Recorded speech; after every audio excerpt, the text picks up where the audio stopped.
Right side में बैठे हैं अजय कुमार लल्लू जी, जो उत्तर प्रदेश के पहले अध्यक्ष रहे हैं और अभी ओडिशा के प्रभारी हैं। और मेरे साथ लेफ्ट में बैठे हैं पूर्व सांसद रवि वर्मा जी, जो लखीमपुर से उत्तर प्रदेश से हैं, वरिष्ठ सांसद हैं। और आज बेहद गंभीर मुद्दों पर मैं आपका ध्यान आकर्षित करना चाहूंगा। जैसा कि आप देख ही रहे हैं कि लगातार बीजेपी शासित राज्यों में दलितों और पिछड़ों के साथ उत्पीड़न की घटनाएं बेहद बढ़ गई हैं। और केवल घटनाएं नहीं बढ़ रही हैं, बल्कि कोई भी पॉलिटिकल पार्टी का नेता अगर पीड़ित परिवार को सांत्वना देने भी जाना चाहता है तो उनको रोका जा रहा है। और जो चले जाते हैं तो वहां दबंग जाति के लोग उनके ऊपर पथराव करते, हमला करते हैं। पुलिस मूक दर्शक बनी रहती है और उल्टे पथराव करने वाले लोगों पे सख्त कार्रवाई करने की बजाय, क्योंकि उनको पूर्व सूचना होती है कि भाई प्रतिनिधिमंडल पीड़ित परिवार से मिलने जा रहा है, तो जो पुलिस को पर्याप्त व्यवस्था, सुरक्षा की व्यवस्था करनी चाहिए, वो करने की बजाय पहले दबंग जाति के लोग प्रतिनिधिमंडल के ऊपर पथराव करते हैं और फिर पुलिस उल्टे जो प्रतिनिधिमंडल में लोग जाते हैं उन पे 50 से ज्यादा लोगों के खिलाफ मुकदमा दर्ज कर देती है। तो ये दमनकारी जो नीति अंग्रेजों ने अपनाई थी, आज आजाद भारत में सत्ता ऐसे मनोवादी लोगों के हाथ में है जो लगातार दमनकारी नीति दलितों के, पिछड़ों के, माइनॉरिटीज के, गरीबों के, मजदूरों के, किसानों के खिलाफ भी इस्तेमाल नहीं कर रहे हैं दमन का, बल्कि इसके साथ साथ जितने विपक्ष की पार्टियां हैं, विपक्ष के नेता हैं, उनके खिलाफ भी वो दमन की कार्रवाई कर रहे हैं। और मजे की बात तो ये है कि जो पुलिस अधिकारी, जो आईपीएस ऑफिसर्स हैं या जो डीएम हैं, आईएएस ऑफिसर्स हैं, जो एक यूपीएससी का एग्जाम पास करके जाते हैं, जिनको पावर संविधान ने दी है, वो संविधान द्वारा दी गई पावर का इस्तेमाल सत्ता के इशारे पर विपक्ष को कुचलने के लिए, दलितों पिछड़ों को कुचलने के लिए, मजदूरों और किसानों को कुचलने के लिए कर रही है। और सबसे शर्म की बात तो यह है कि डीएम साहब ने जो ये घटना घटी अभी गाजीपुर में, एक विश्वकर्मा समाज की बेटी की जिस तरीके से हत्या हुई, उस हत्या में चूंकि राजनीतिक पार्टी के प्रतिनिधिमंडल पीड़ित परिवार को सांत्वना देने के लिए जा रहे हैं, उनको रोकने के लिए गाजीपुर के डीएम साहब ने ये धारा 163 भारतीय न्याय सुरक्षा संहिता, यानी जो पहले धारा 144 सीआरपीसी होती थी, अब उसकी जगह धारा 163 इन्होंने कर दिया। धारा 163 लगाई और जहां एक तरफ कानून कहता है कि प्रोसिक्यूट्रिक्स की आइडेंटिटी डिस्क्लोज नहीं होनी चाहिए, इस धारा 163 के इस आदेश में ऊपर के पैराग्राफ के अंदर ही प्रोसिक्यूटर की आइडेंटिटी खुद डीएम साहब डिस्क्लोज कर रहे हैं। यानी डीएम साहब कानून को नहीं मानते, उनकी नजर में कानून की और संविधान की कोई वैल्यू नहीं है। जहां एक तरफ कानून कहता है प्रोसिक्यूटिक्स की आइडेंटिटी डिस्क्लोज नहीं होनी चाहिए, वो पहले पैराग्राफ में उसका नाम खोल रहे हैं और उसको पब्लिसाइज करके पब्लिक को बता रहे हैं भाई ये धारा 144 163 लग गई है और यहां पे आप ना आए, इस जिले में एंट्री करोगे तो भी पकड़ लिए जाओगे। तो साथियों, अभी गाजीपुर के साथ साथ हरदोई के अंदर एक कुशवा समाज की बेटी का भी हत्या हुई है। और लेटेस्ट अभी कल के अखबार में मैंने पढ़ा, प्रतापगढ़ में उत्तर प्रदेश में एक दलित समाज की बेटी की हत्या करके और उसको पेड़ से लटका दिया। शर्म की बात यह है कि उसके कपड़े अलग निकले पड़े हैं, चप्पल अलग पड़ी है, और अभी तक भी जितनी सख्त कार्रवाई होनी चाहिए इन सारे घटनाक्रमों में, ये प्रतापगढ़ की घटना है, देख लीजिए आप। तो इस तरह लगातार उत्तर प्रदेश में आखिर दबंग जाति के लोग वो दलित व पिछड़ी जाति की महिलाओं को लगातार उत्पीड़ित कर रहे हैं, उनकी हत्याएं कर रहे हैं, और देखने में तो ये भी आ रहा है कि उनकी पोस्टमार्टम रिपोर्ट में भी दबाव बनाकर उनको भी बदलवाने की कोशिश की जा रही है। तो ये बेहद शर्म की बात है कि जहां एक पार्टी ये कह के आई थी, जो अक्सर 1975 की इमरजेंसी का जिक्र करती थी, उस इमरजेंसी के दौरान इस देश में दलित पिछड़े वर्ग के लोग अपने आप को सुरक्षित महसूस करते थे। आज भारत में केंद्र के इशारे पर, केंद्र के द्वारा अघोषित और बहुत खतरनाक इमरजेंसी लगा दी गई है। कल कांग्रेस का एक प्रतिनिधिमंडल, जिसमें मैं स्वयं था और ओबीसी डिपार्टमेंट के राष्ट्रीय अध्यक्ष भी थे, ओबीसी डिपार्टमेंट से ही सुभाषिनी यादव जी भी थी, नेशनल सेक्रेटरी जितेंद्र बघेल जी भी थे, और हमारे उत्तर प्रदेश के पूर्व अध्यक्ष वे वर्तमान में उड़ीसा के प्रभारी अजय कुमार लल्लू जी भी थे, पूर्व सांसद हमारे रवि वर्मा जी भी थे, अभी प्रेजेंट के राज्यसभा सांसद करमवीर बौद्ध जी भी थे। तो एक प्रतिनिधिमंडल बड़े शांतिपूर्वक तरीके से जैसे ही दिल्ली के एयरपोर्ट पे पहुंचा, दिल्ली के एयरपोर्ट पे कम से कम 8 से 10 पुलिस के अधिकारी लगातार हमारी निगरानी कर रहे थे। जैसे ही हम बनारस पहुंचे तो बनारस एयरपोर्ट पे ही अंदर, जिसमें कई आईपीएस अधिकारी थे और कम से कम 15 पुलिस के अधिकारी अंदर, और गेट पर, एयरपोर्ट के गेट पर बाहर कम से कम 100 से 150 पुलिस के अधिकारी, जिसमें कम से कम 15-20 तो इंस्पेक्टर रैंक के अधिकारी थे। मैं ये पूछना चाहता हूं उत्तर प्रदेश की सरकार से और केंद्र के गृह मंत्री जी से और देश के प्रधानमंत्री जी से, क्या कांग्रेस पार्टी का जो प्रतिनिधिमंडल पीड़ित परिवार से मिलने जा रहा था, क्या हम लोग आतंकवादी हैं? क्या हम लोग दंगाई हैं? जो आपने इतनी बड़ी फोर्स लगा के हमें एयरपोर्ट के अंदर ही डिटेन कर लिया, हमें जाने नहीं दिया। उन्होंने कहा कि भाई वहां पर धारा 163 लगी हुई है, गाजीपुर नहीं जाने देंगे। जब वो अड़े रहे, बिल्कुल नहीं माने, तो हमने कहा भाई ठीक है, हम कानून की इज्जत करते हैं, हम लोग गाजीपुर नहीं जा रहे, तो हमें अब आप बनारस में कांग्रेस कार्यालय में जाने दो। दुख की तो बात यह है कि पुलिस ने हमें कांग्रेस कार्यालय में भी नहीं जाने दिया, और एयरपोर्ट के गेट से जैसे हम बाहर निकले, सैकड़ों पुलिस के अधिकारी और कर्मचारी वहां मौजूद, और जो अपराधियों को, कैदियों को, जो कैदियों को जो पुलिस की वैन लेकर कोर्ट में आती है जेल से, उस वैन में हम लोगों को बिठा के वो बड़ा गांव थाना बनारस लेकर पुलिस गई। पूरे दिन हमें डिटेन करके रखा और शाम को फिर छोड़ा।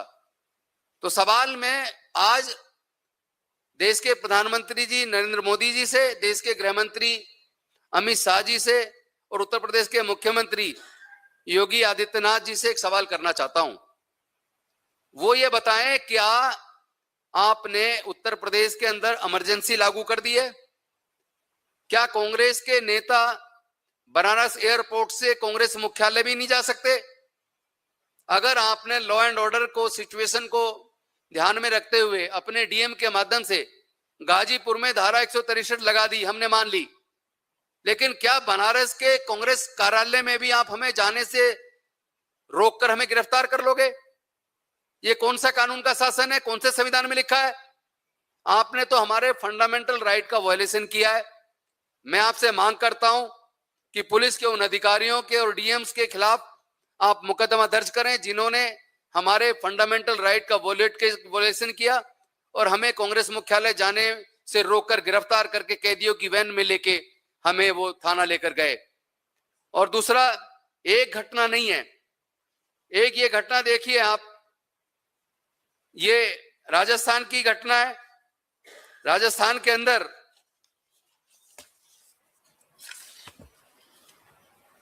ये राजस्थान की घटना है, जिसके अंदर एक 16 साल के बच्चे को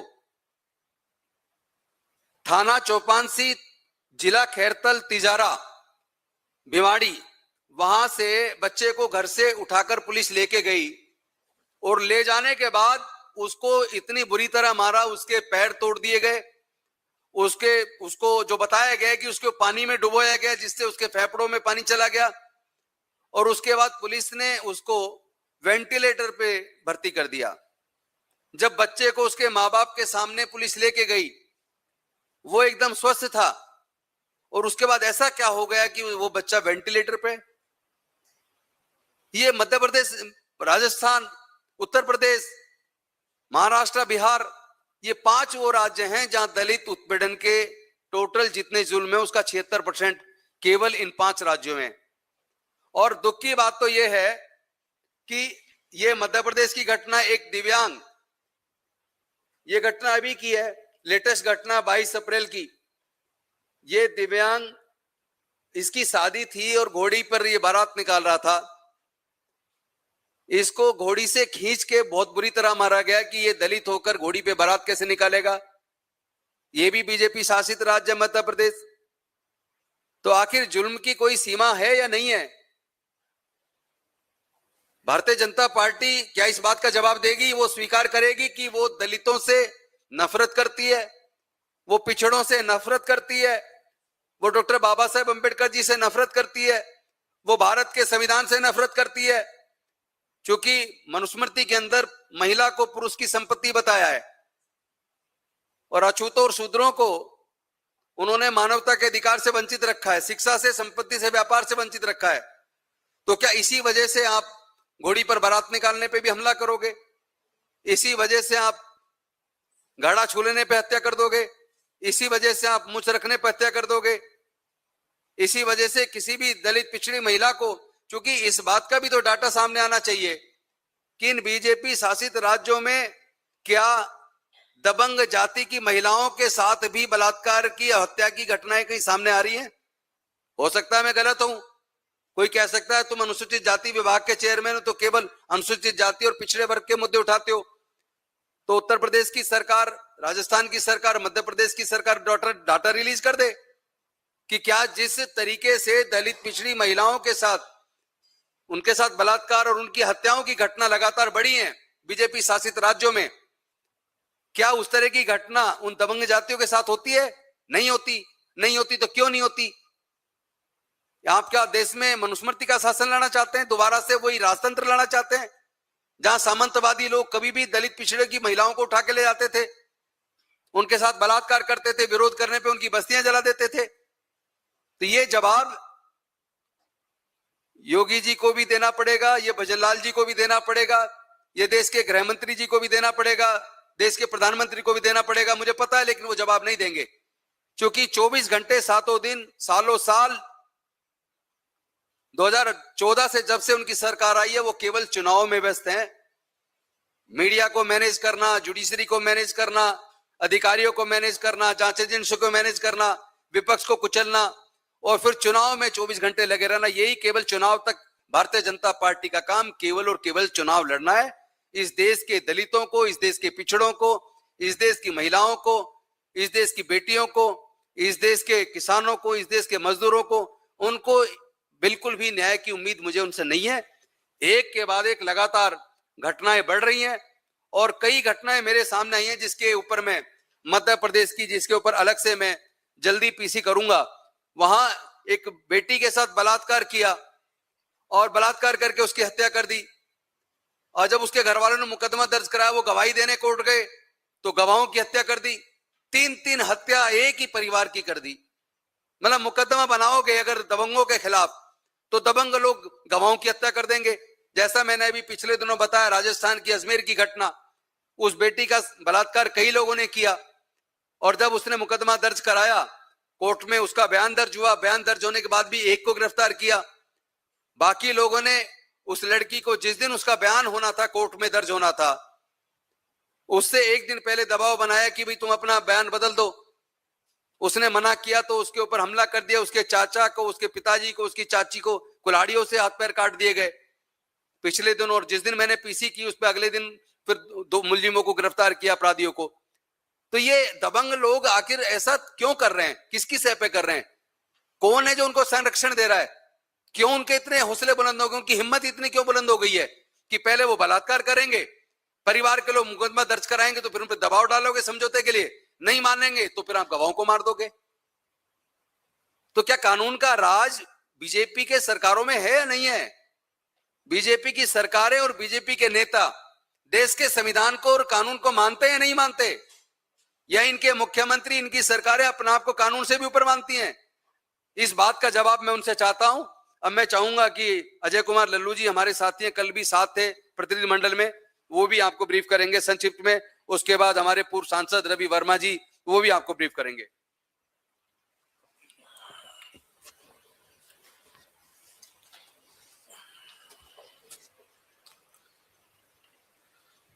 आज के इस महत्वपूर्ण प्रेस वार्ता में उपस्थित एससी विभाग के चेयरमैन, पूर्व मंत्री दिल्ली सरकार श्री राजेंद्र पाल जी, पूर्व सांसद उत्तर प्रदेश कांग्रेस के सदस्य आदरणीय श्री रवि वर्मा जी, उपस्थित प्रेस और मीडिया के साथियों, मित्रों, उत्तर प्रदेश में जंगल राज है, कानून का राज समाप्त हो गया है। गाजीपुर की घटना इस बात का द्योतक है कि एक अति पिछड़े समाज की बेटी, विश्वकर्मा समाज की बेटी के साथ घटना होती है, परिवार के लोग तहरीर देते हैं, 14 तारीख की घटना और 18 तारीख को मुकदमा पंजीकृत किया जाता है। जो लोग उत्पात करते हैं, घटना में शामिल होते हैं, उनके खिलाफ पुलिस कार्रवाई नहीं करती। कल हमारा प्रतिनिधिमंडल आदरणीय अनिल जैन जी के नेतृत्व में जब गाजीपुर उस परिवार से मिलने जा रहा था, हमें बाबतपुर एयरपोर्ट पर रोक लिया गया, वार्ता की गई। वार्ता के बाद पुनः जब हम वहां से निकले गाजीपुर जाने के लिए, तो हमें गिरफ्तार कर लिया गया और लगभग 6 घंटे तक बड़ा गांव थाने बनारस में हम सब लोगों को बैठाया गया और भारी सुरक्षा के बीच में लाकर पुनः एयरपोर्ट, जब तक हम प्लेन में बैठ नहीं गए तब तक सुरक्षा वहां डटी रही कि पुनः ये लोग वहां न चले जाएं। आखिर क्या छुपा रहे हैं? क्यों नहीं परिवार से मिलने देना चाहते? क्या इस प्रदेश में, उत्तर प्रदेश में न्याय व्यवस्था है? किसी परिजनों से मिलकर संवेदना व्यक्त करना, उनके आंसू पोंछना, उनके दुख में खड़ा होना, यही तो कांग्रेस पार्टी की अपनी पहचान है। और हमारे नेता आदरणीय राहुल गांधी जी लगातार इस बात को कहते हैं, न्याय की लड़ाई लड़ो, सत्य की लड़ाई रहो, शोषित पीड़ित लोगों के न्याय के लिए संघर्ष करो। अगर हम उस परिवार में जाना चाहते थे तो सरकार ने हमें रोका क्यों? एक सबसे बड़ा सवाल है। प्रतापगढ़ में एक 18 वर्ष की बेटी के साथ बलात्कार किया जाता है, उसे पेड़ में टांग दिया जाता है। हरदोई की घटना, जहां एक 45 वर्ष औरत के साथ घटना होता है और उसको मार दिया जाता है। उत्तर प्रदेश का आलम यह है कि एक साल का अगर एनसीआरबी का डाटा उठाएंगे तो 65,000 महिलाओं के ऊपर घटनाएं दर्ज हैं। महिलाओं की घटनाओं का मामला 65,000 थाने में दर्ज है। एक महीने में अगर देखेंगे तो 5500, और अगर घंटे में देखेंगे तो प्रति घंटे 8 महिलाओं के ऊपर उत्पीड़न हो रहा है। ये उस उत्तर प्रदेश की पहचान है। मेरठ में 50 साल की एक दलित महिला को, एक बेटी को बचाने में मार दिया जाता है। कानपुर में 14 साल की लड़की को किडनैप करके गैंग रेप किया जाता है। बुलंदशहर में 6 साल की बच्ची को रेप करके मार दिया जाता है। फर्रुखाबाद में 8 साल की माइनर लड़की का रेप किया जाता है। और गोरखपुर, जो मुख्यमंत्री का शहर है, 13 साल की बच्ची का किडनैप होता है और गैंग रेप किया जाता है। ये केवल कुछ घटनाएं मैं आपके समक्ष रख रहा हूं। उत्तर प्रदेश के मुख्यमंत्री दूसरे प्रदेशों में जाकर लगातार फिल्मी डायलॉग मारते हैं, अपराधियों की जगह जेल में है। अगर अपराधी उत्तर प्रदेश में कहीं भी देखा जाएगा तो उसके खिलाफ कार्रवाई की जाएगी। मैं पूछना चाहता हूं, ये कौन सी कार्रवाई है? खुलेआम बेटियों के साथ इस तरह की घटना हो रही है और आप मुख दर्शक बने हुए हैं। अभी महिला बिल को लेकर अलग अलग राज्यों में बीजेपी की सरकार सत्र बुला रही है और सत्र में नारी वंदना नाम दिया है उन्होंने। उत्तर प्रदेश में भी अभी 30 तारीख से सत्र चलने वाला है। क्या मुख्यमंत्री जी इस तरह के गंभीर विषयों पर चर्चा करेंगे? केवल आरक्षण एक दिखावा है, ढोंग है, देश को प्रदेश को गुमराह करने की साजिश है। उनकी मंशा महिलाओं के प्रति सम्मान की कभी रही नहीं। देश के प्रधानमंत्री जी आज बनारस में हैं, वहां से माननीय सांसद भी हैं, महिलाओं का एक बड़ा सम्मेलन भी कर रहे हैं। क्या उस गाजीपुर के पीड़ित परिजनों से मिलने का काम करेंगे? उनके आंसू पोंछेंगे? उनके परिवार को न्याय दिलाने की बात करेंगे? मैं समझता हूं कि केवल इवेंट मैनेजमेंट और पीआर के भरोसे ये पूरा देश और खासकर उत्तर प्रदेश, जहां जंगल राज है, कानून का राज समाप्त हो गया है, अपराधी खुलेआम अपराध को अंजाम दे रहे हैं और उत्तर प्रदेश की सरकार केवल फिल्मी डायलॉग मारने में व्यस्त है। निश्चित तौर से पीड़ित उस बेटी, उस परिवार को न्याय दिलाने के लिए कांग्रेस पार्टी सड़क से लेकर सदन तक संघर्ष करेगी और उत्तर प्रदेश के मुख्यमंत्री योगी आदित्यनाथ को तो जवाब देना पड़ेगा। साथियों, एक बात और मैं आपको आश्चर्य करने वाली बताता हूं कि जो अभी महिला आरक्षण पर उस दिन हमने प्रेस कॉन्फ्रेंस की थी और उसमें हरदोई की घटना और गाजीपुर की घटना का जिक्र किया था, तो उन दो बेटियों के हत्या से संबंधित मुद्दे पर प्रेस कॉन्फ्रेंस करते हुए गाजीपुर की घटना के बाद जब मैंने हरदोई की घटना का जिक्र किया तो मेरे मुंह से स्लिप ऑफ टंग से हरदोई की जगह हाथरस निकल गया। तो लखनऊ से फोन गया एसएसपी को और एसएसपी ने आधी रात को 1:30 बजे मेरे खिलाफ तुरंत मुकदमा दर्ज कर दिया और कहा कि हाथरस में तो ऐसी कोई घटना ही नहीं हुई है। अब सवाल यह है कि स्लिप ऑफ टंग से हरदोई की जगह हाथरस निकल जाएगा तो क्या मुकदमा दर्ज कर लोगे? क्या यह झूठ है कि हरदोई में घटना घटी? क्या यह झूठ है कि कुशवा समाज की बेटी की हत्या हरदोई में हुई? इतनी तत्परता आपने मेरे खिलाफ हरदोई की जगह हाथरस बोलने पे मुकदमा दर्ज करने में दिखाई। अगर इतनी तत्परता उत्तर प्रदेश की सरकार और पुलिस अपराधियों को पकड़ने में और अपराध को रोकने में तत्परता दिखाए तो मैं समझता हूं उत्तर प्रदेश, जिस प्रदेश से मैं आता हूं, उस प्रदेश की जितनी बेइज्जती पूरी दुनिया में हो रही है, क्योंकि दलित उत्पीड़न के मामले में भी और अदरवाइज भी अपराध के मामले में उत्तर प्रदेश पूरे देश में सबसे ऊपर है।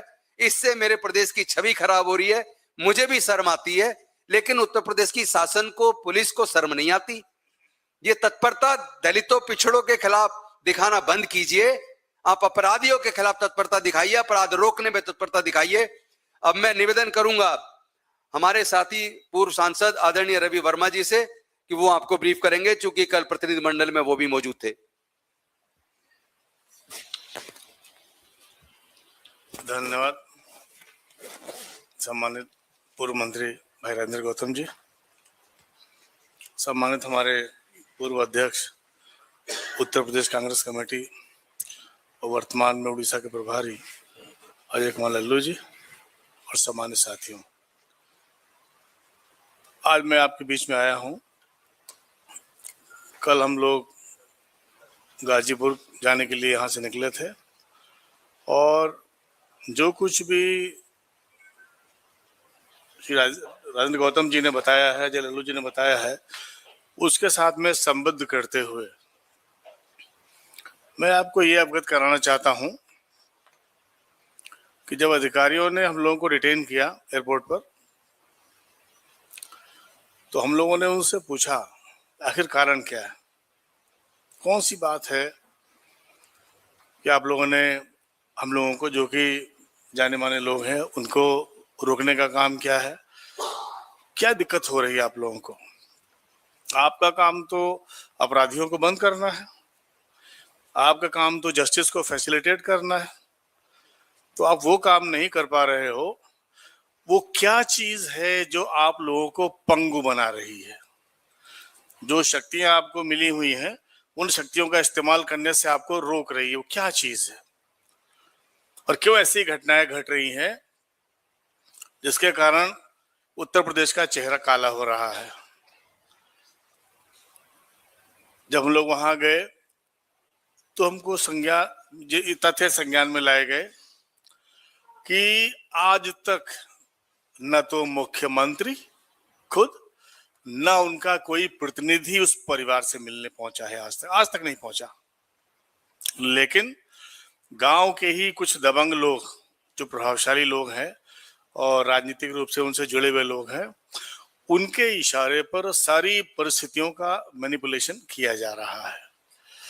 ये बड़ी दुर्भाग्यपूर्ण स्थिति है। जिस राज्य में मुद्दे को न्याय मिलना संभव ना हो, गवाह की सुरक्षा संभव ना हो, वहां तो प्रेसिडेंट रूल लग जाना चाहिए। ऐसा होता रहा है हमेशा आज तक, लेकिन इन चीजों पर कोई गौर नहीं कर रहा है। मैंने वहां उल्लेख भी किया कि मैं लखीमपुर खीरी से आता हूं। लखीमपुर खीरी में भी कुछ दिन पहले बॉर्डर एरिया में, नेपाल की सीमा पर, जहां पर हमारे ट्राइबल लोग रहते हैं, वहां पर नन्ही नन्ही बच्चियों के साथ चाइल्ड अब्यूज हुआ। और करने वाला कौन था? उन्हीं का शिक्षक। भोली भाली बच्चियां थीं, उन्हें कुछ पता भी नहीं था क्या हो रहा है। जब उनको एक महिला शिक्षक ने बताया कि गुड टच क्या होता है और बैड टच क्या होता है, तब लड़कियों ने इस बात को बताया कि नहीं, ये तो हरकतें हमारे साथ में रोज हो रही। और जब ये बातें माता पिता को पता लगी, उन्होंने कंप्लेंट की, किसी ने नहीं सुनी। जब उन्होंने मोर्चा खोल दिया, तब बहुत मुश्किल से जाकर के पॉस्को की एफआईआर हुई। उस शिक्षक का एसडीआई, जो ब्लॉक स्तरीय अधिकारी, इन तथ्यों से परिचित था। उसका हेडमास्टर जो था, वहां का प्रिंसिपल, वो इन तथ्यों से परिचित था, लेकिन सब दबा रहे थे। और आज 1.5 महीने से ऊपर हो गया है, मुलजिम गिरफ्तार नहीं हुआ है। और सबसे महत्वपूर्ण बात यह है कि इस दरमियान वहां पर उत्तर प्रदेश के स्वनाम धन्य मुख्यमंत्री जी वहां दौरा करके भी आ चुके हैं। सारे अधिकारी, सारी टीमें वहां मौजूद रही हैं। कप्तान भी महिला थी और डीएम भी महिला थी, 2 बार वहां गई, लेकिन आज तक उन बच्चियों को इंसाफ नहीं मिल पाया। सामान्य साथियों, मैं आपको अवगत कराना चाहता हूं कि मैं संसद में भी इस बात का उल्लेख कर चुका हूं। 2019-20 में थॉमसन राइटर्स फाउंडेशन इंग्लैंड में है, उसने इस बात की उद्घोषणा की थी कि भारतवर्ष महिलाओं के लिए धरती पर सबसे ज्यादा असुरक्षित देश है। 2020 की बात है ये। और जब इस बात का उल्लेख हम लोगों ने संसद में किया, और कई सांसदों ने और भी अपना उसमें उल्लेख प्रकट किया, तो स्पीकर ने सीधे सीधे कहा कि हम इस रिपोर्ट को मान्यता नहीं देते। सरकार उस पर कुछ नहीं बोली। सवाल यह है कि पूरी दुनिया में जो भारत का चेहरा काला हो रहा है, भारतीयों को एक अमानवीय व्यक्ति के तौर पर प्रस्तुत किया जा रहा है, क्या वो झूठ है या वो सच है? और अगर वो सच है तो वो संसद में चर्चा का विषय कब बनेगा? वो सच है तो हिंदुस्तान की बेटियों को, जिनके लिए बार बार कहा जा रहा है कि बेटी बचाओ बेटी पढ़ाओ, उनके साथ में साल भर में, जैसा कि अभी गौतम जी ने बताया, कि 65,000 से भी ज्यादा मामले दर्ज हुए हैं जो महिला उत्पीड़न के या महिला एट्रोसिटीज के मामले थे। मुझे लगता है समथिंग इज वेरी सीरियस। ये जो बीजेपी का जो विचार दर्शन है, इसने हिंदुस्तान के सारे विमर्श को अतीत की ओर मोड़ दिया है। ये लोकतंत्र है और 135-40 करोड़ की आबादी हो चुकी है, जिसमें 75% से भी ज्यादा, बल्कि 85% आबादी सिर्फ नौजवानों की है, लड़के लड़कियां सभी। तो इस देश के जो भी विमर्श हैं, उनकी दिशा भविष्य होनी चाहिए। तो कल को हमारे बच्चे बड़े हो रहे हैं, ये जब तक बड़े होंगे तब तक क्या हिंदुस्तान में लोकतंत्र कायम रह पाएगा? क्या ये न्याय दिलाने की प्रणालियां कायम रह पाएंगी?